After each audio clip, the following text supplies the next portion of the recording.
Hello guys, welcome. Very good morning. This is Vedant Education YouTube channel, and this is the class of 11th Science, and we talk about chemistry. As you know that we were taking up to the previous lecture about the unit basic chemistry, okay, and lots of lectures have been recorded for the basic chemistry. 4 to 5 lectures have been recorded already, and in the last lecture we had already talked about the atomic mass, gram atomic mass, molecular mass, gram molecular mass and such. Okay, so if we take a short recap of the last lecture, then we have talked about atomic mass, and atomic mass was a number which shows that how much a atom is heavier than the 1/12th part mass of the carbon 12 atom, that is atomic mass. Similarly कैसे आ रहा था, molecular mass के लिए आ रहा था. Gram atomic mass की अगर हम बात करते हैं तो वही एटॉमिक मास जो था वो किसके लिए था, वो 1 मोल एटम्स के लिए था. 1 मोल एटम्स का मतलब क्या है, 6.023 × 10⁻23 atoms. This is 1 mole atoms. Okay, ऐसे ही ग्राम मॉलिकुलर मास था, उसमें भी क्या था, 1 मोल मॉलिक्यूल्स का मास क्या होता है, ग्राम मॉलिकुलर मास. मतलब this is the number of molecules, उनको जब अपन सम करेंगे उनके मास का तो वो क्या होगा, ग्राम मॉलिकुलर मास होगा. ऑक्सीजन के एटम का मास 16 होता है और ऑक्सीजन के मॉलिक्यूल का मास भी 32 होता है. ठीक है, अब देखो इसका एटॉमिक मास कितना है, 16, और इसका ग्राम एटॉमिक मास कितना है, वो भी 16 है. इसका मॉलिक्यूलर मास कितना है, 32, और ग्राम मॉलिक्यूलर मास वो भी कितना है, 32. आप बोलेंगे सर एटॉमिक मास और ग्राम एटॉमिक मास सेम है क्या, मॉलिक्यूलर मास और ग्राम मॉलिक्यूलर मास सेम है क्या? No, value is same but the unit is different. But the unit is different, और यूनिट ही क्या होती है, मेजर चीज़ होती है ना, सेंटीमीटर और मीटर. 1 सेंटीमीटर 1 मीटर, तो ऐसा थोड़ी है कि दोनों चीज़ें बराबर है. There is a lots of difference behalf of the unit. तो आप देखेंगे कि यहाँ पे क्या होता है, म्यू, दिस इज AMU, है ना. ये क्या होता है, ये यूनिट जब लगती है तो उसका मतलब है कि ये एक सिंगल यूनिट की बात हो रही है. समझ में आ रही बात. 16 म्यू किसका मास है, एक सिंगल यूनिट, एक सिंगल ऑक्सीजन एटम का मास है ना. 32 म्यू ये क्या है, एक सिंगल यूनिट का मास, एक सिंगल यूनिट, एक सिंगल O2 मॉलिक्यूल का मास. ओके, समझ में आ रही बात. और अगर यही मास किसका हो, एक मोल एटम्स या मोल मॉलिक्यूल्स का हो, तो उसके आगे हम यूनिट क्या लगा देते हैं, वी यूज ग्राम. ये लीजिए, ये इनमें डिफरेंस है. ठीक है, यहाँ तक हमने बात कर ली थी. और मोल कॉन्सेप्ट के बिहाफ पे हमने एक बहुत ही अच्छा सा एक गेम बना लिया था. ठीक है, तो उस गेम के ऊपर बेस्ड अपन एक आध क्वेश्चन करके देखते हैं पहले. ठीक है, देखिए आपको गिवन है 1 gram nitrogen. Okay, find number of molecules and atoms in 1 gram nitrogen. ठीक है, अब देखो नाइट्रोजन की ये बात कह रहा है, इसका मतलब क्या हुआ कि ये N2 गैस की बात हो रही है, पहली बात तो. ठीक है ना, और अगर ये ऐसी बात है तो इसका मतलब क्या हुआ कि आप ये चेक कीजिए कि भैया गिवन क्या है, नाइट्रोजन गैस गिवन है. ठीक है, नाइट्रोजन गैस गिवन है जिसका फॉर्मूला होता है N2, it is a molecule. ठीक है, अब देखो हमने number of atom, number of molecule, उसके साथ में मोल का एक गेम बनाया था कि अगर आपके पास बच्चों नंबर ऑफ एटम से आप मोल में जा सकते हैं, आप नंबर ऑफ मॉलिक्यूल से भी मोल में जा सकते हैं, लेकिन आपके पास क्या चाहिए, या तो हो आपके पास टोटल नंबर ऑफ एटम्स, तो क्या कर देंगे हम, टोटल नंबर ऑफ एटम्स कर देंगे डिवाइडेड बाय क्या कर देंगे, 1 मोल के एटम्स जो क्या होते हैं, यही तो वैल्यू होती है, it gives number of mole atoms, है ना। Number of molecule atom, number of mole molecules का मतलब क्या है, टोटल मॉलिक्यूल डिवाइडेड बाय वही 1 मोल के मॉलिक्यूल्स, तो क्या आ जाएगा 1, या फिर आप बोलेंगे मोल मॉलिक्यूल्स आ जाएगा। लेकिन हमारे पास यहाँ पे तो क्या दे रखा है, ग्राम मास दे रखा है, तो इसका भी एक हमारे पास फॉर्मूला था बच्चों, mole is equals to gram mass divided by atomic mass, नहीं, ठीक है। ये तो क्या है, इसके नंबर ऑफ मोल्स, किसके हैं नंबर ऑफ मोल्स, एटम के नंबर ऑफ मोल्स, ठीक है ना। ये किसके हैं नंबर ऑफ मोल्स, एटम के नंबर ऑफ मोल्स है। समझ में आ रही क्या बात। अब देखिए जरा, आप इसमें ये सोचिए कि आपको 1 ग्राम नाइट्रोजन गिवन है और 1 ग्राम नाइट्रोजन के अंदर आपको मॉलिक्यूल पूछ रहा है, ठीक है। तो ध्यान देना, पहले तो मैं क्या करता हूं, इसका नंबर ऑफ मोल्स कैलकुलेट कर लेता हूं, ठीक है ना। नंबर ऑफ मोल्स कैसे कैलकुलेट करूंगा, नंबर ऑफ मोल्स के लिए मुझे क्या हो जाएगा, gram mass divided by molecular mass, करो इसको मॉलिक्यूलर मास, ठीक है। ग्राम मास कितना है 1 डिवाइडेड बाय मॉलिक्यूलर मास कितना होता है बच्चों 28, एक नाइट्रोजन का कितना होता है 14, तो 2 का कितना हो जाएगा, कितना हो जाएगा बच्चों बताओ, that will be 28। So moles कितने हो गए 1/28 मोल हो गए, किसमें, इस 1 ग्राम नाइट्रोजन में, ठीक है ना। We know that 1 mole have, अच्छा देखो नाइट्रोजन क्या है, यहाँ पे मॉलिक्यूल है बच्चों N2 है ना, तो मैं मॉलिक्यूलों का नंबर निकाल रहा हूं। 1 मोल हैव 6.023 इंटू 10⁻23 मॉलिक्यूल्स, सही बात है क्या। हमने कहा था चाहे तो एटम हो, चाहे तो मॉलिक्यूल हो, चाहे तो इलेक्ट्रॉन हो, अगर 1 मोल है तो नंबर ये रहेगा एवोगैड्रो कांस्टेंट Na की वैल्यू, ठीक है। तो हमारे पास क्या है 1/28 मोल में कितने हो जाएंगे 1/28 into 6.023 into 10⁻23। This is total number of molecules, this is total number of molecules, ठीक है। समझ में आ गया क्या, आपको समझ में आया है ना। तो अब देखो, अब हमें मालूम है कि भैया इतने सारे मॉलिक्यूल्स हैं आपके पास, है ना। इस 1 ग्राम N2 में इतने सारे मॉलिक्यूल्स हैं, तो इसमें एटम्स कैसे निकालेंगे। देखो एक मॉलिक्यूल में एटम कितने होते हैं, ये रहा एक मॉलिक्यूल, इसमें कितने एटम है 2, देख लो ऐसा कर सकते हैं। 1 molecule have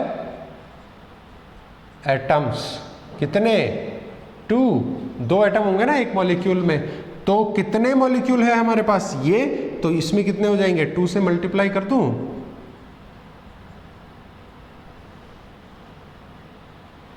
here we go 6.023 into 10⁻23/14, this is the n atoms, इसका डबल हो गया।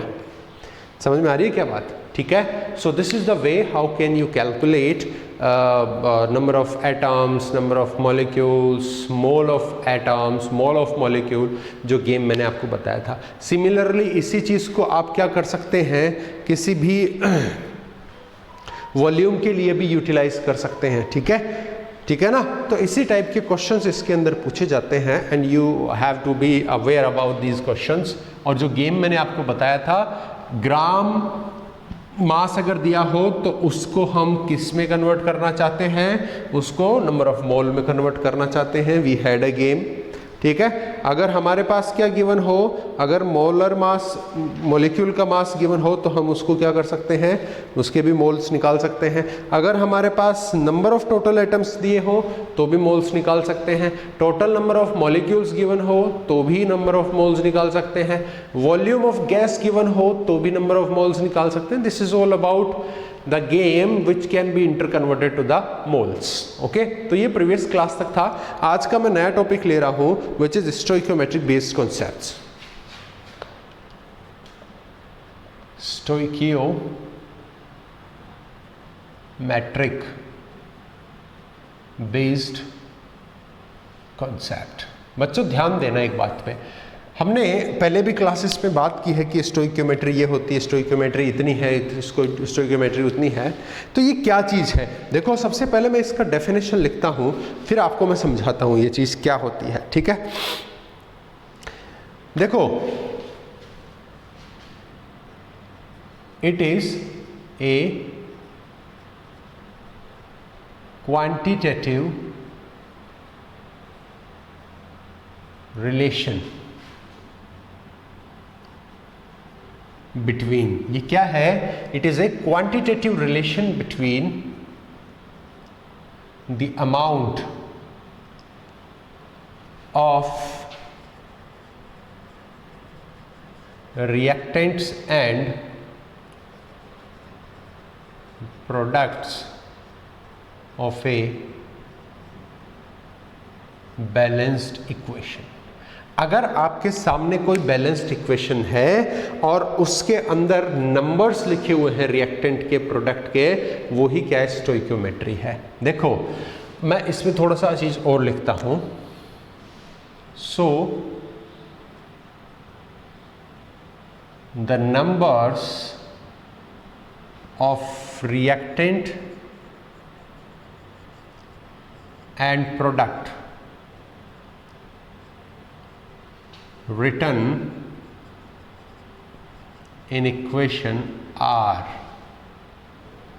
their stoichiometric coefficient. आप देखिए कुछ भी बोल सकते हैं, स्टोइकियोमेट्रिक कॉफिशिएंट बोल सकते हैं या फिर सिंपल आप स्टोइकियोमेट्री बोलिए। ठीक है, देखो मैं इसका एक एग्जांपल लेता हूं बच्चों। एग्जाम्पल जो है उसके अंदर आप समझना चीज़ को कि जैसे मान लीजिए मैंने कैल्शियम कार्बोनेट को HCl से क्या कर दिया? रिएक्ट कर दिया। This is calcium carbonate. Okay, इसको मैंने HCl से रिएक्ट किया। ठीक है, तो जब भी कार्बोनेट को क्या करते हैं? एसिड से रिएक्ट करते हैं तो उसका एक तो ऑक्साइड बन जाता है, एक CO2 रिलीज हो जाती है। ठीक है, और उसके अलावा जो है वो क्या हो जाते हैं? सॉल्ट्स बन जाते हैं। अब यहाँ पे जो सॉल्ट होगा वो आप देखेंगे कि ये जो HCl है वो क्या करेगा? इस कैल्शियम ऑक्साइड से रिएक्ट करेगा और इसके साथ में जो है वो क्या बना देगा? इसको कन्वर्ट कर देगा कैल्शियम के क्लोराइड में और एक वाटर मॉलिक्यूल इसके साथ लिबरेट कर देगा। ठीक है, अब देखो जरा, अब अपन इसको बैलेंस करने की कोशिश करते हैं। ठीक है ना, चलिए अभी देखिए सबसे पहले हम क्या करते हैं? Non oxygen and hydrogen balance करते हैं। यहाँ पे कैल्शियम 1 है, यहाँ पे भी 1 है। ठीक है, यहाँ पे क्लोरीन 2 है, यहाँ पे 1 है, तो मैंने इसको क्या कर दिया? 2 कर दिया है। Here I am writing some balancing factor, coefficient balancing कर दिया है मैंने। ठीक है, कैल्शियम एंड क्लोरीन हो गया। Now talk about the carbon. Carbon 1 है, यहाँ पे भी 1 है। Okay, it's fine. Now talk about oxygen 3 है, यहाँ पे देखो 2 and 1 3। ठीक है, इट्स ऑल्सो बीन फाइन। यहाँ पे हाइड्रोजन 2 है, हाइड्रोजन 2 है। Now equation is balanced. Okay, अब देखो इक्वेशन के ऊपर जो भी चीज आपको नजर में आ रही है, रिएक्टेंट्स के आगे या प्रोडक्ट्स के आगे जो न्यूमेरिकल वैल्यू आपको नजर आ रही है, मैं उसको लिखता हूं। देखो इसके आगे जो न्यूमेरिकल वैल्यू है दैट इज 1, इसके आगे न्यूमेरिकल वैल्यू है वो 2 है, इस CaCl2 के आगे न्यूमेरिकल वैल्यू, अच्छा कुछ भी नहीं है इसका मतलब 1। ठीक है ना, CO2 के आगे भी 1 है, H2 के आगे भी 1 है। ठीक है, all this is stoichiometric.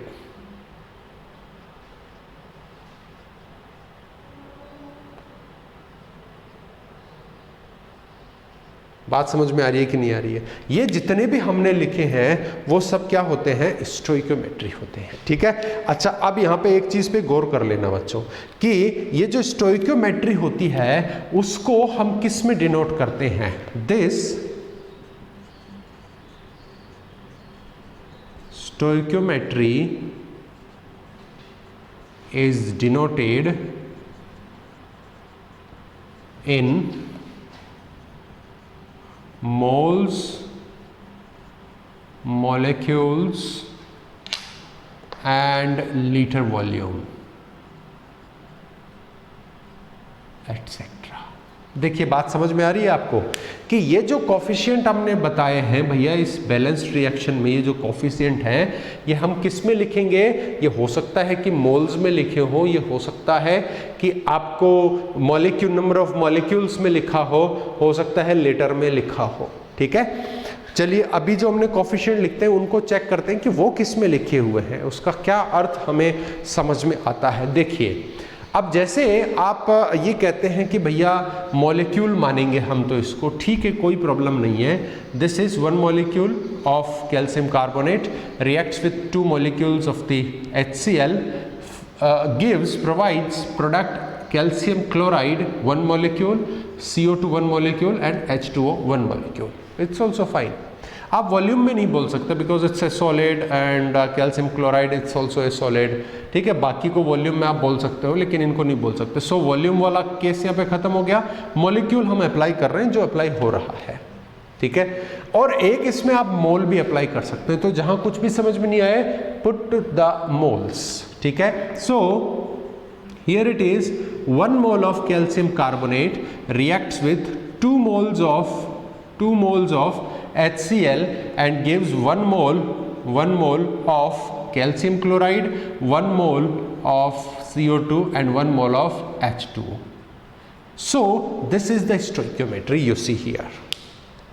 Okay, तो ये हमें जो क्वांटिटेटिव रिलेशन है, क्या क्वांटिटेटिव मतलब क्वांटिटी में रिलेशन रिएक्टेंट्स का, कि भैया 1 मोल कैल्शियम कार्बोनेट का सेटिस्फैक्टरी या कंप्लीट रिएक्शन किससे करेगा? 2 मोल ऑफ HCl से। तो बैलेंसिंग भी हमें समझ में आ रही है ना।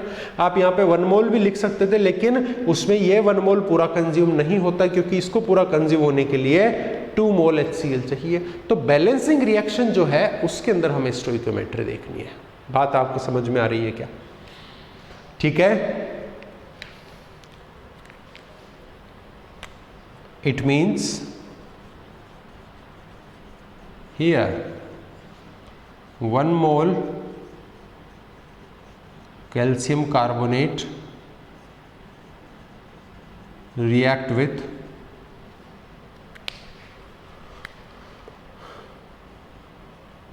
2 mole of HCl and gives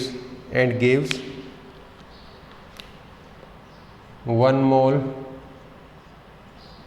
of calcium chloride, 1 mole of CO2 and 1 mole of H2O। बोलो बात समझ में आती है कि नहीं आती है? ठीक है, अब देखो बच्चों ध्यान देना, ये जो चीज है स्टोइकियोमेट्री, हम इसको बैलेंस क्यों कर रहे हैं, इस रिएक्शन को हम बैलेंस क्यों कर रहे हैं, इसके पीछे भी लॉजिक है।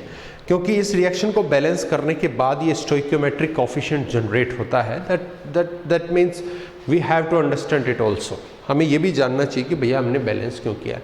तो बच्चों क्योंकि हम बेसिक केमिस्ट्री पढ़ रहे हैं 11th के अंदर, so all the basics have been cleared, कि हमने शुरुआत में ये कहा था कि मास कंजर्वेशन का लॉ होता है भैया।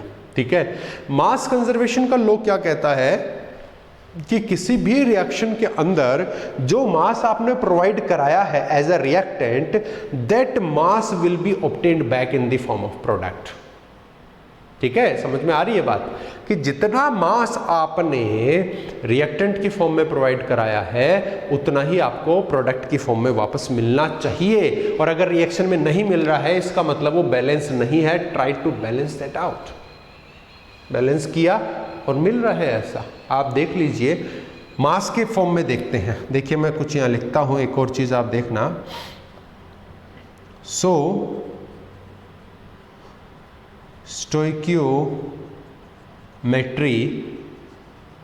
कन्फर्म्स, क्या कन्फर्म करता है? Confirms the mass conservation law. So the provided reactant will give same amount of product. आप यहां पे चेक करते हैं, चलिए इसमें चेक करते हैं।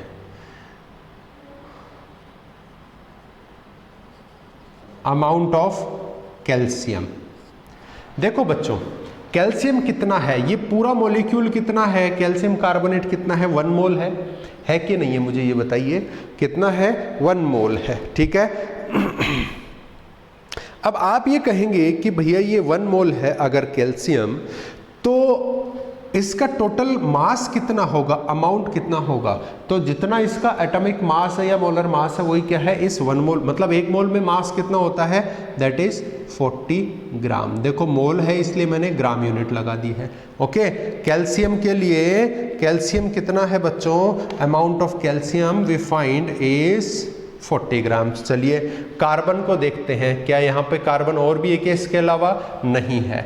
कार्बन को चेक करें बच्चों, कार्बन कितना है इसके अंदर, कार्बन भी क्या है, देखो इस मॉलिक्यूल में जो भी है वो 1 मोल है, लेकिन ऑक्सीजन कितना हो जाएगा 3, क्योंकि यहाँ पे 3 है, 3 × 1 3 हो जाएगा।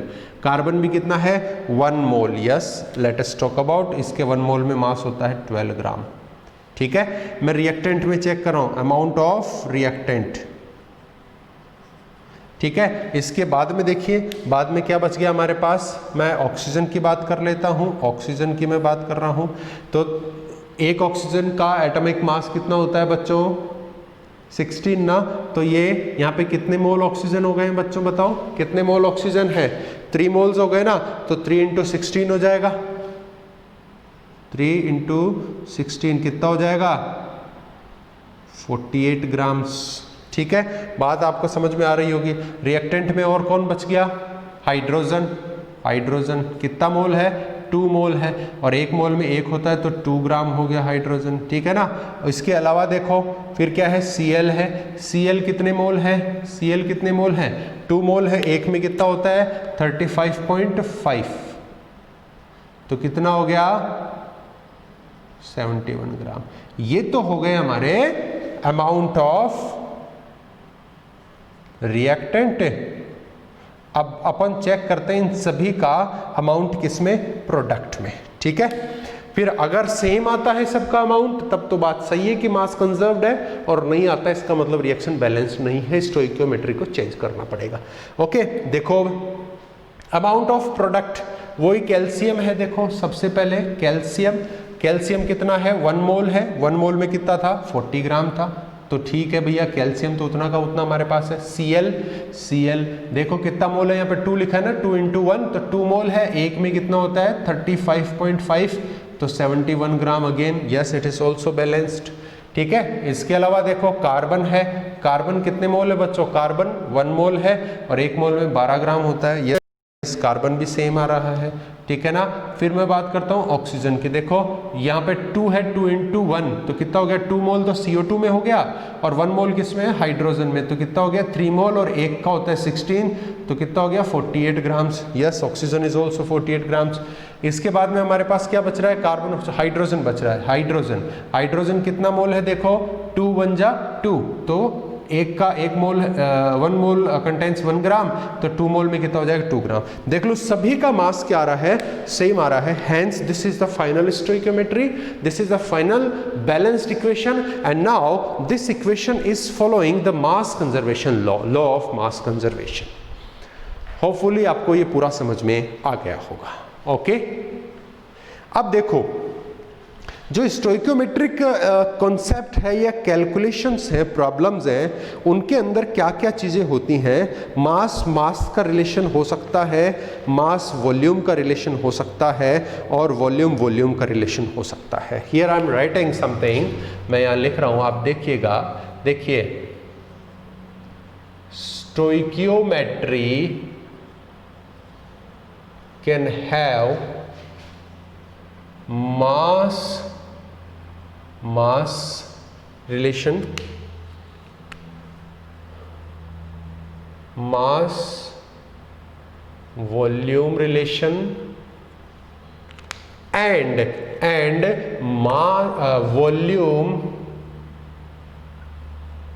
volume relation किसका किसका बच्चों, किसका?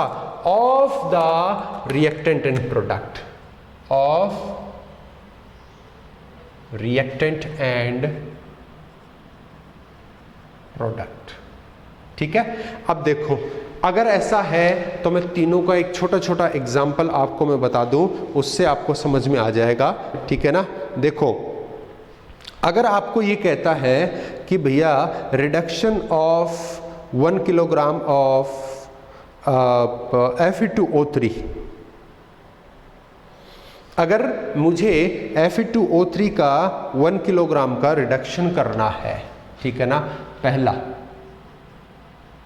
मास मास रिलेशन, देखो find iron obtained by reduction of 1 kilogram, कितना?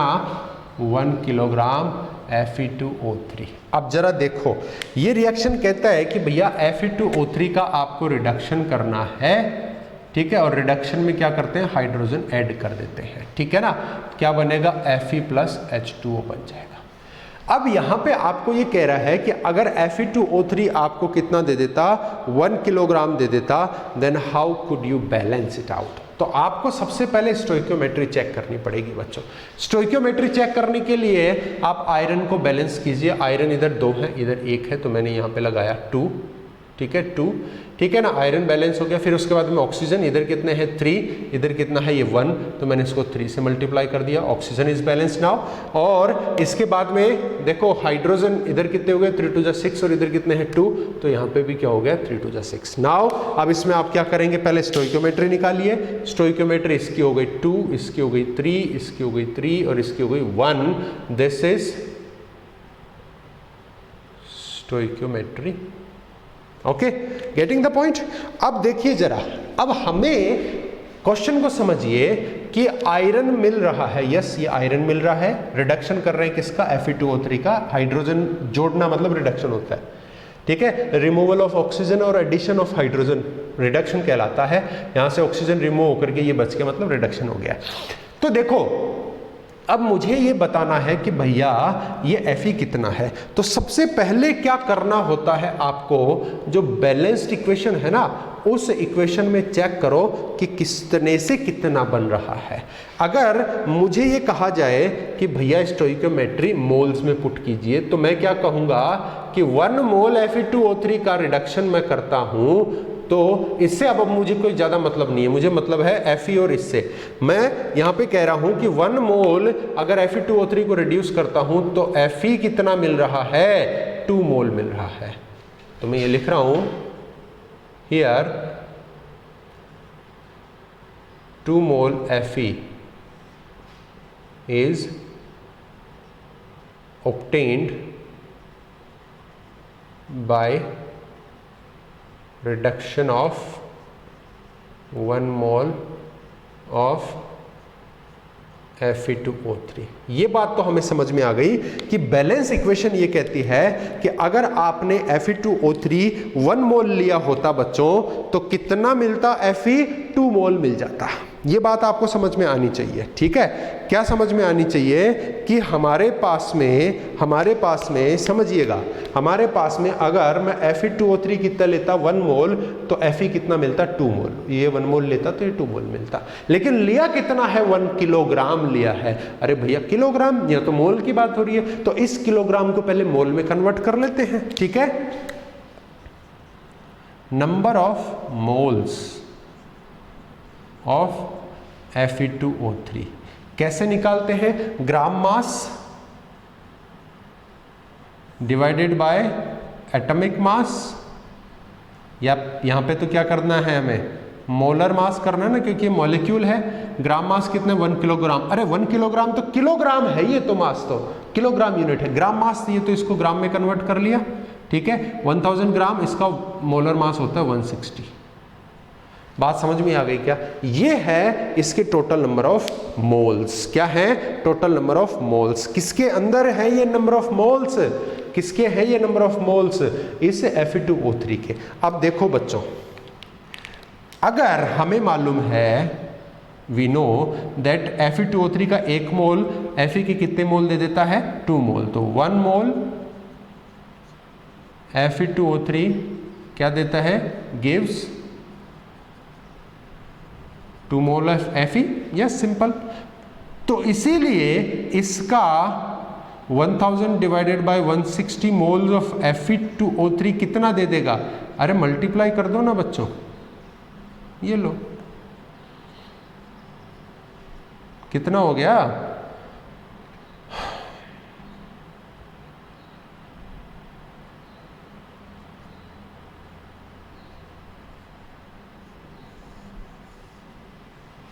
जरा झांको उधर, क्या लिखा है मैंने? 12.5। This is number of moles. बच्चों ध्यान देना, ठीक है? ये क्या है? Number of moles. अगर आपको ग्राम में चाहिए तो देखो, मोल्स ऑफ Fe क्या करूंगा मैं? ग्राम मास डिवाइडेड बाय, अब मैं लिखूंगा एटॉमिक मास। ध्यान देना, क्योंकि अब ये एटम की बात हो रही है, यहाँ इस मॉलिक्यूल की बात हो रही थी, इसलिए मोलर मास लिखा था। मोल्स ऑफ Fe तो आ गया है ना, 12.5 इक्वल्स टू ग्राम मास हमें निकालना है x। एटॉमिक मास कितना होता है इसका? 56। इसको मल्टीप्लाई कर दो, x equals to 12.5 into 56, this is the grams. आप 56 को देखेंगे तो वो क्या होता है? आयरन का एटॉमिक मास होता है बच्चों, ठीक है? और आप इसको कैलकुलेट आउट कर लीजिए, ये अप्रॉक्स 700 के आसपास आ जाएगा। तो सीधा सीधा क्या हो गया भैया? 1 किलो 1000 ग्राम Fe2O3 लो तो 700 ग्राम क्या आ रहा है आपके पास? क्या आ जाएगा? Fe रिड्यूस होकर क्या आ जाएगा? ये सारा खेल किसका था? स्टोइकियोमेट्री का था। खेला किसका खेला है? ये स्टोइकियोमेट्री का खेला है। समझ में आई क्या स्टोइकियोमेट्री? होपफुली आपको ये पूरी कहानी जो है समझ में आ गई होगी। अब बच्चों, मैं आपसे एक छोटी सी रिक्वेस्ट करूंगा कि मैं आपको 2 छोटे छोटे क्वेश्चंस में इसमें दे रहा हूँ स्टोइकियोमेट्री के, जो आप गौर से देख लेना।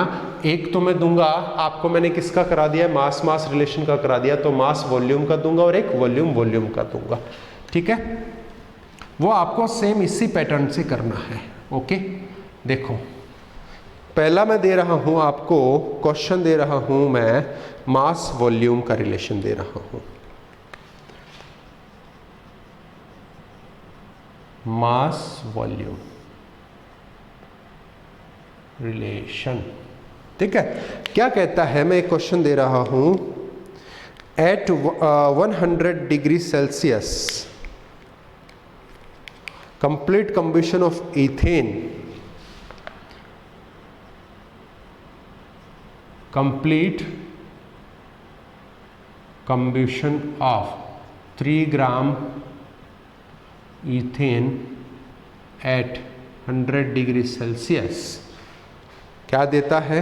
रिक्वायर्ड वॉल्यूम, देखो, देन भैया कंब्यूशन है, जलाना है तो ऑक्सीजन की जरूरत पड़ेगी ना। Required volume of oxygen and produced volume of CO2। और ये सब जलेगा, कार्बन अगर जलेगा, एथेन में क्या होता है? हाइड्रोकार्बन, वो जलता है तो CO2 बनता है, ठीक है? CO2 plus H2O। तो सबसे पहले आपको क्या करना है? बैलेंस्ड इक्वेशन लिखनी है, स्टोइकियोमेट्री निकालनी है, और फिर मोल्स में देखना है कि कितना मोल से कितना मोल बन रहा है। उसके बाद में आप देखोगे कि कितना मिला है हमें। 3 ग्राम एथेन 3 ग्राम है तो उसमें कितने मोल होंगे, उसके नंबर ऑफ मोल निकाल करके स्टोइकियोमेट्री से वैसे बैलेंस करना है। तो देखो यहाँ पे मास का रिएक्टेंट है और वॉल्यूम का प्रोडक्ट बन रहा है, तो ये रिलेशन कौन सा हो गया? मास वॉल्यूम रिलेशन हो गया। ओके, और फिर है मेरे पास वॉल्यूम वॉल्यूम रिलेशन, ठीक है ना? वॉल्यूम वॉल्यूम रिलेशन बड़ा इजी है, इसको आप डायरेक्ट भी कर सकते हैं, क्योंकि स्टोइकियोमेट्री जो होती है ना बच्चों, मोल और वॉल्यूम में काउंट होती है। तो वहाँ पे ग्राम में गिवन था तो हमें मोल में कन्वर्ट करना पड़ा क्योंकि स्टोइकियोमेट्री मोल में काउंट होती है। यहाँ पे भी ग्राम में है तो हमें क्या करना पड़ रहा है, इसको नंबर ऑफ मोल्स में कन्वर्ट करना पड़ रहा है क्योंकि स्टोइकियोमेट्री मोल्स में काउंट होती है। मैंने बताया था अभी मोल्स में काउंट होती है। और यहाँ पे देखो रिएक्टेंट और प्रोडक्ट दोनों वॉल्यूम में है तो यहाँ तो क्या है, वॉल्यूम में ही स्टोइकियोमेट्री होती है और वॉल्यूम में ही रिलेशन। इसका मतलब आप डायरेक्ट भी इसको कर सकते हो, जैसे 1 लीटर इस रिएक्टेंट का इतना बना रहा है तो 2 लीटर कितना बनाएगा, मल्टीप्लाई करके बना सकते हो। ठीक है, मैं आपको एक क्वेश्चन देता हूं। कंप्लीट कंबशन ऑफ 1.12 लीटर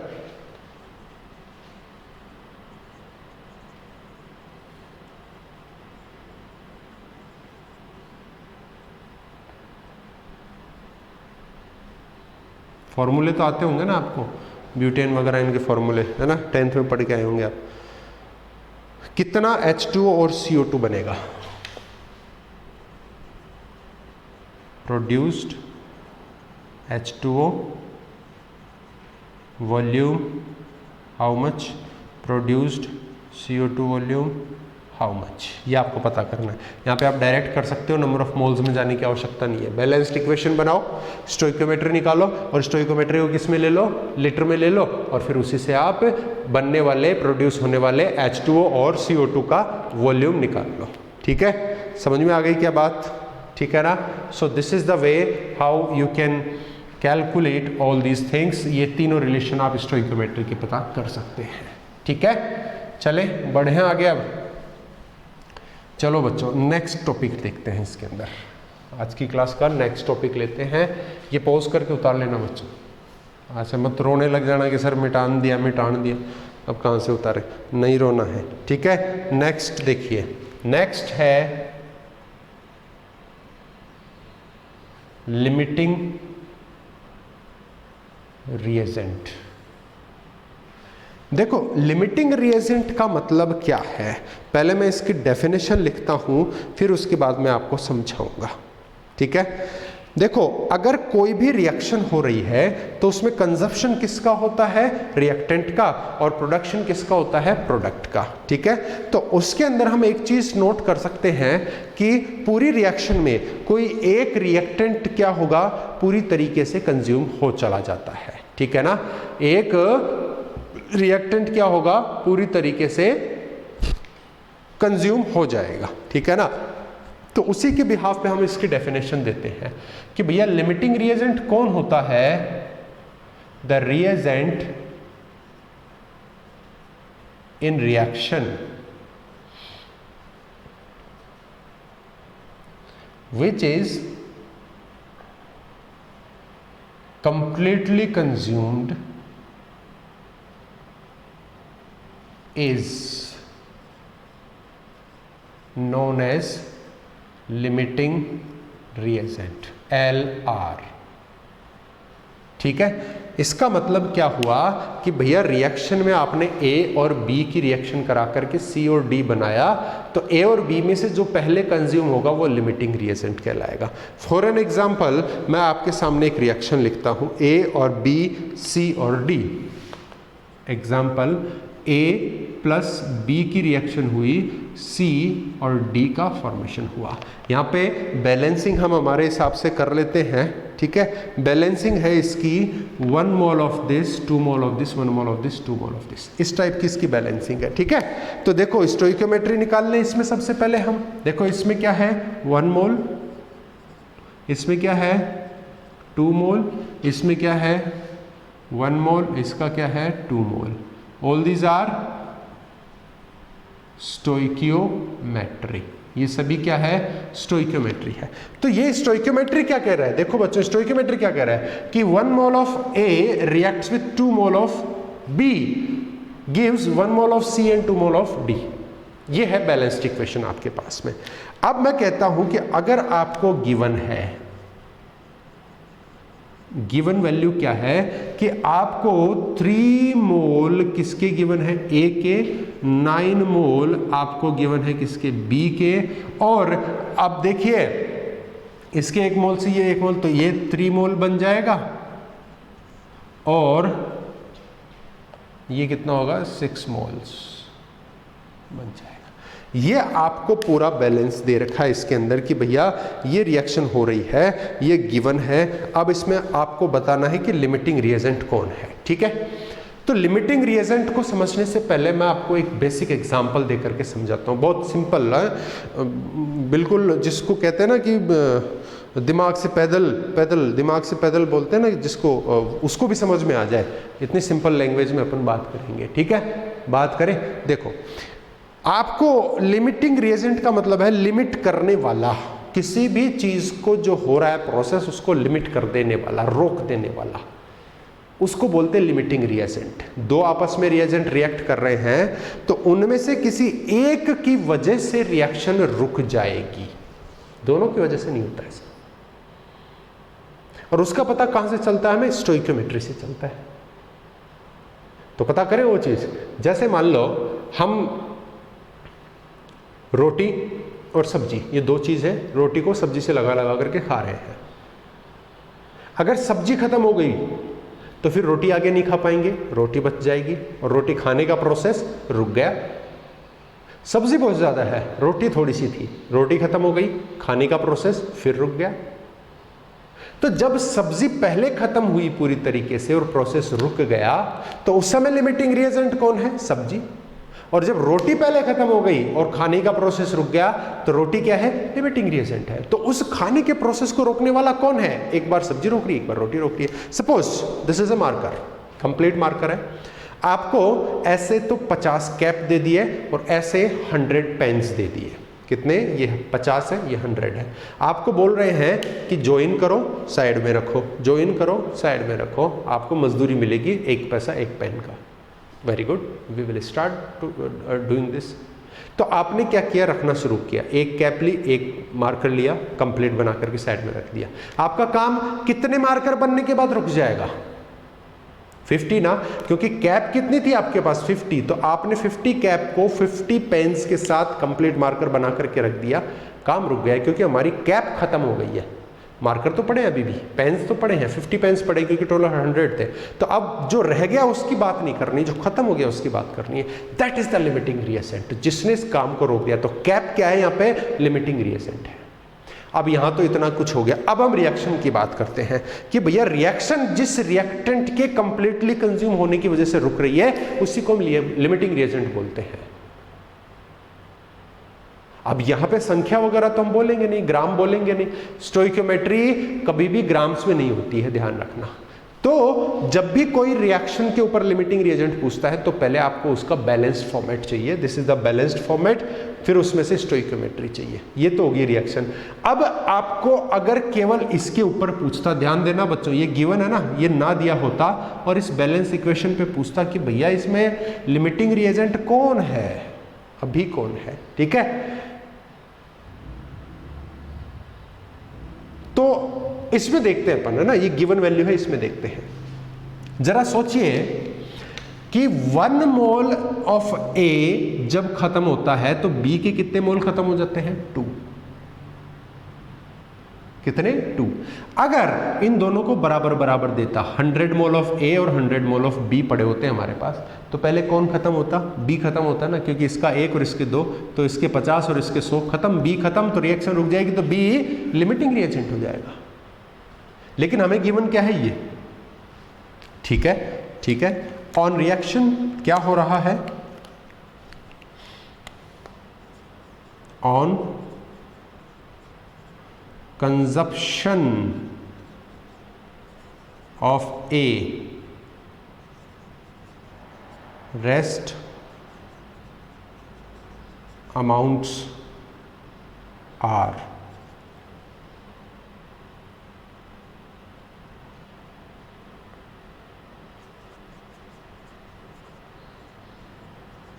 देखना मैं यहां क्या लिख रहा हूं कि मान लो अब मैंने क्या किया, ए का 3 मोल कंज्यूम कर दिया, तब बाकी के सबके अमाउंट्स में देख रहा हूं, देखो कितने कितने बचेंगे। तो इसके लिए हमें क्या करना पड़ता है? स्टोइकियोमेट्री की हेल्प लेनी पड़ती है। अब देखो, ए जब 1 मोल फिनिश होता है तो बी कितना मोल फिनिश होता है? 2 मोल। हमारे पास ए कितना है? 3 मोल। तो ये ए का डबल कौन खत्म हो रहा है? बी। तो ए को मैंने कितना खत्म होने के लिए बोला है, 3 मोल खत्म होने के लिए बोला है, तो बी कितना खत्म हो जाएगा, इसका डबल खत्म हो जाएगा। तो रेस्ट अमाउंट आर, इसमें कितना बचेगा, 0 मोल लेफ्ट, 0 मोल बचेगा, है ना। अगर 3 मोल ए को मैं रिएक्ट करा रहा हूं तो इससे डबल कौन खत्म होता है, बी। देखो 2 मोल, एक के साथ 2 मोल, तो इसका अगर 3 मोल खत्म होकर के 0 बचता है तो इसमें से कितना खत्म हो जाएगा, इसका डबल ना। तो 9 - 6 = 3 मोल। कितना बच गया बच्चों, 3 मोल लेफ्ट। समझ में आई क्या ये बात। इसके 1 मोल से 1 मोल सी बनता है, तो इसके 3 मोल से सी कितना बनेगा, 3 मोल। तो इसमें तो लेफ्ट की बात ही नहीं करनी, ये तो बन रहा है, रिएक्टेंट में बात कर रहे हैं अपन, ठीक है। So here A is completely consumed, LR = ए क्या है, LR है। होपफुली आपको सारी कहानी समझ में आ गई है, ठीक है। तो आप वैसे तो डायरेक्ट भी देख लेंगे, आप प्रैक्टिस करेंगे तो डायरेक्ट दिख जाएगा, भैया इसका 1 मोल, इसके 2 मोल, तो इसका 3 और इसके 6 बचेगा, ये खत्म। ए क्या है, लिमिटिंग रिएजेंट है, ठीक है। चले, तो अब इसके अंदर एक फॉर्मूला भी होता है हमारे पास में, ठीक है ना। वो फॉर्मूला क्या होता है देखो formula, you can use a formula. LR क्या होगा, LR = गिवन वैल्यू किसकी, चाहे तो वो मोल्स में हो, जैसे अभी इसकी किस में थी, मोल में थी ना ए की, चाहे तो वो मॉलिक्यूल्स में हो, चाहे तो उसका कोई वॉल्यूम गिवन हो, क्योंकि ये सब किस में लिखते हैं हम, स्टोइकियोमेट्री में लिखते हैं। बात समझ में आ रही है, हैं? बात समझ में आ रही है। तो LR लिमिटिंग रिएजेंट को कैसे निकाल सकते हो, given value divided by stoichiometric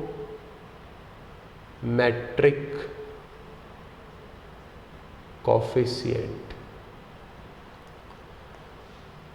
ठीक है। यहां पे जो आप LR निकालेंगे वो आप ये लिखेंगे कि भैया जो लीस्ट वैल्यू आती है, ठीक है ना,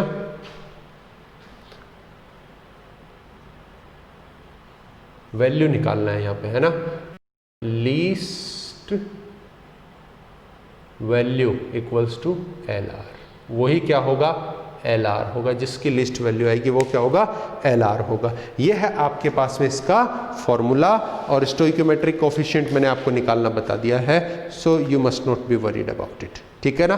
तो मैं यही वाला जो एग्जांपल आपको गिवन था बच्चों, इसी से मैं क्या करता हूँ, आपको ये बताता हूँ कि भैया कैसे हम इसको यूज़ कर सकते हैं, ठीक है। देखो मैं इसके लिए यूज़ करता हूँ, इसी एग्जाम्पल के लिए, फॉर ए के लिए मैं चेक करता हूं, ये वैल्यू जो है ए के लिए मैं चेक करता हूं। बताओ गिवन वैल्यू ए की कितनी है, 3 mole = 3 mole divided by stoichiometric coefficient A का कितना है, 1 = वैल्यू कितनी आ रही है इसकी, 3। 4 बी के लिए देखते हैं, बी का गिवन वैल्यू कितना है, 9 मोल्स डिवाइडेड बाय इसका स्टोइकियोमेट्रिक कोफिशिएंट बी का कितना है, 2 कितना आ रहा है, 4.5। तो यहाँ पे देखो value of A is less than value of B. A की कितनी है, 3 और बी की कितनी है, 5। सो LR = A, LR A था, LR A है। तो इस आप शॉर्ट फॉर्म से भी क्या कर सकते हैं, इसमें LR निकाल सकते हैं, ठीक है। अच्छा एक चीज़ ध्यान रखना, अगर आपको गिवन वैल्यूज वॉल्यूम में है तो इसको भी वॉल्यूम में ले लेना, गिवन मॉलिक्यूल में है तो स्टोइकियोमेट्रिक कोफिशिएंट भी मॉलिक्यूल्स में ही ले लेना, ठीक है क्या। आपको होपफुली समझ में आ गया लिमिटिंग रिएजेंट क्या होता है। Given value divided by stoichiometric coefficient, then you will find the limiting reagent. Okay बच्चों, तो आपको ये लिमिटिंग रिएजेंट समझ में आया होगा। लिमिटिंग रिएजेंट का यूटिलाइजेशन क्या होता है, it finds the maximum amount of product formed, कितना बनेगा उसको ये बता देता है। आप इसको बी को मत देखिए, ए को देखिए कि 1 मोल सी को 1 मोल बनाता है तो इसका 3 मोल इसका 3 मोल बनाएगा, तो सी 3 से ज़्यादा नहीं बन सकता, चाहे बी को आप 1000 ले लो, समझ में आ रही है ना बात? ये 2 मोल 1 मोल 2 मोल, तो ये 3 मोल या 6 मोल्स। इसका मतलब ए को आपने 3 मोल लिया है तो डी कितना बनेगा? 6 मोल बनेगा, चाहे बी को आप 1000 मोल ले लो, कोई फर्क नहीं पड़ेगा। सो लिमिटिंग रिएजेंट जो होता है ये लिमिट करता है, रिएक्शन को डिफाइन करता है कि how much the maximum product will be formed without affecting the second reactant. ये जो सेकंड रिएक्टेंट है इसकी बिना किसी इफेक्ट के ये प्रोडक्ट को लिमिट कर देगा कि इतना ही आपके पास बन के आएगा। Okay, so thank you very much for the day. You watched the video, you had written the notes and got a lots of knowledge. Practice the questions we have talked about and I have provided you, and if you find the questions from your literatures then try to solve that out. We will meet again in the next lecture with a new topic. Thank you very much for the rest of the time.